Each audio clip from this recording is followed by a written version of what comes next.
You ever have a neighbor look you dead in the eye and without even bothering to whisper accuse you of being a drug dealer just because you bought a house that in her world someone like you shouldn't own?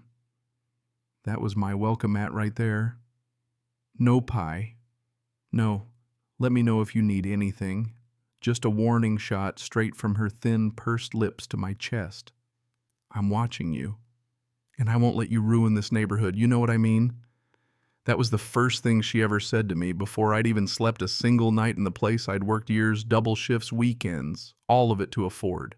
She strutted back to her matching little palace, disappeared without even glancing back, and left me standing on my own new lawn, holding a box of kitchen supplies, feeling like I'd been mugged by history itself. That was my introduction to the woman I'd come to think of as the HOA Medusa. For 6 months, we played the slow-motion Cold War, never another word, just her presence everywhere. Mowing my grass. She'd garden mostly just hiding behind her rose bushes, eyeballing me. Friends over for a barbecue. Her blinds would twitch like she was Morse coding the HOA hotline. I got reported for everything, trash cans out early, a single leaf crossing enemy lines onto her precious mulch. She made it her mission to remind me I didn't belong, like she was some kind of suburban border patrol. But I tried to tune it out. I had what I dreamed of: my own house, 2-car garage, my old gray sedan that I babied even though it was barely paid off, a quiet street where I could decompress after the kind of day that makes your eyes ache from too many spreadsheets. I was a junior partner at a downtown firm, long hours, constant stress. Home was supposed to be my safe harbor. But that one night when everything blew up started like any other late at the office, the kind of tired that gets into your bones. All I wanted was to drop my shoes at the door, pour a drink, and collapse. Pulling into my driveway, though, I noticed her porch was dark. That never happened. She kept that place lit up like Fort Knox. I let myself into the garage, engine off, and just sat there mustering the energy to haul myself inside. That's when I caught something movement out front, low to the ground. Raccoon cat. Nope. Too slow, too methodical. My skin prickled. Instead of heading in, I slipped out the side door, crept into the yard, dress shoes on concrete, quiet as I could. And that's when I saw her. There she was, crouched by the front wheel of my car, dressed like she was headed to a board meeting, tailored blazer and all, but out here in the dark, scuttling around my driveway. She had something metal in her hand. A glint. Wire cutters. She reached under the car, snipping, and I heard this faint snap followed by a slow drip. Brake fluid pooling under my car. My blood ran ice cold. This wasn't an HOA complaint, this was a straight-up hit. She was cutting my brake lines. Not a warning, not a threat, she was trying to kill me. You ever freeze so hard your brain just stalls? That was me.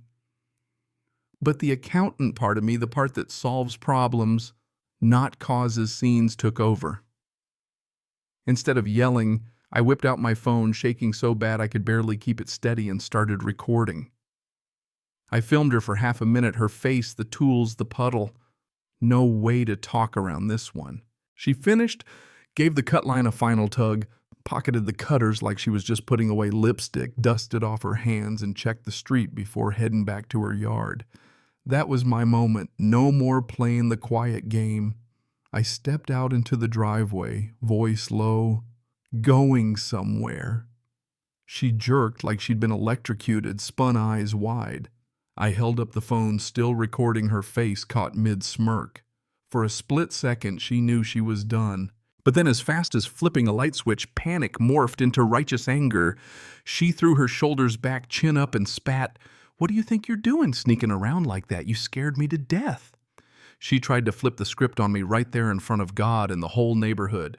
I stared at her dumbfounded as she spun this story. She was investigating a suspicious device under my car, thought I was committing insurance fraud, was about to call the police on me, the criminal. I almost laughed. It was so unhinged. I had her on video, clear as day. I held the phone up her face, staring back at her, and for a split second, I saw real fear. That's when she screamed a blood-curdling banshee wail. "Help, somebody help me! He's attacking me!" Lights snapped on up and down the street. She pointed at my phone. "He's got a weapon." Somebody called 911 and she dialed, her hands trembling. Cops showed up in minutes, sirens red and blue everywhere. My neighbors all watching from behind their fences. 2 officers ran to her, all concern and comfort. 2 more came at me, hands on their belts, all suspicion. "Put your hands where I can see them, sir." "Yeah, that happened in my own driveway." I tried to explain my name, the video, the evidence, but they were locked into their script, take statements, separate the parties. I handed over my phone. Officer Mustache crouched to look at my car. "Brake fluid, all right. Line's been cut clean through." For a second, I let myself hope. But then she played her ace. "I want to press charges. My son's a lawyer. He'll clear this up." You could feel the mood shift. After a round of, she said they let her walk back to her house free as a bird. I was left standing by a broken car, a pool of brake fluid, and a justice system that had failed before the sun came up. The silence after the sirens left was heavier than anything. Neighbors back behind their blinds probably still whispering. So I did what my lawyer buddy Mark always says: document everything. Photos from every angle, notes about every detail. The mechanic confirmed it later. She'd cut the main brake line and almost got the other. If she'd finished, I'd have died the second I hit the highway. That wasn't vandalism, that was attempted murder. It got uglier. She and her son filed for a restraining order, claimed I was the threat. I was stalking her. I was dangerous. The court granted it sight unseen. Suddenly, I was the one boxed in, told to avoid her. Her house right next to mine. She went public on the neighborhood forum, spinning a web of lies. She was the victim. I was the monster. I was shunned. People stared, crossed the street, left nasty things on my doorstep. But Mr. Harrison, my new lawyer, was a force. He dug into her past, found another family, the Garcias, who she'd tormented in her last town. Same playbook, rumors, complaints, even child protective services. It all came out at the hearing. Her son tried every trick, objections, outrage, but the judge saw through it. The video, the mechanics report the past lawsuits. She lost. The restraining order against me, gone. One slapped on her, permanent. And the judge didn't stop there, sent everything to the DA to file real charges, assault, vandalism, even perjury. For the first time, I felt safe, vindicated. But this wasn't over. Her son came to my door, hat in hand. He was desperate.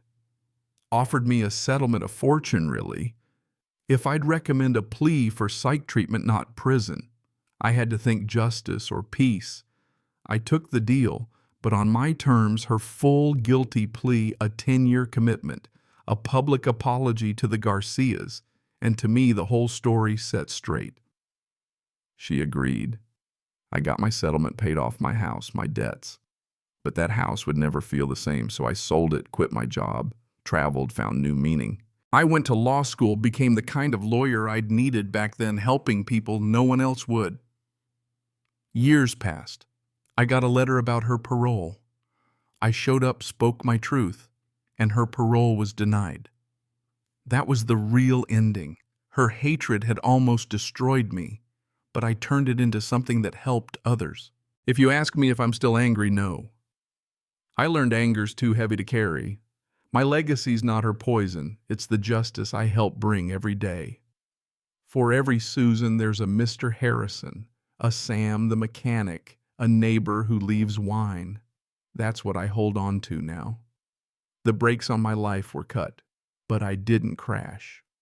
I rebuilt, and I keep driving stronger for it.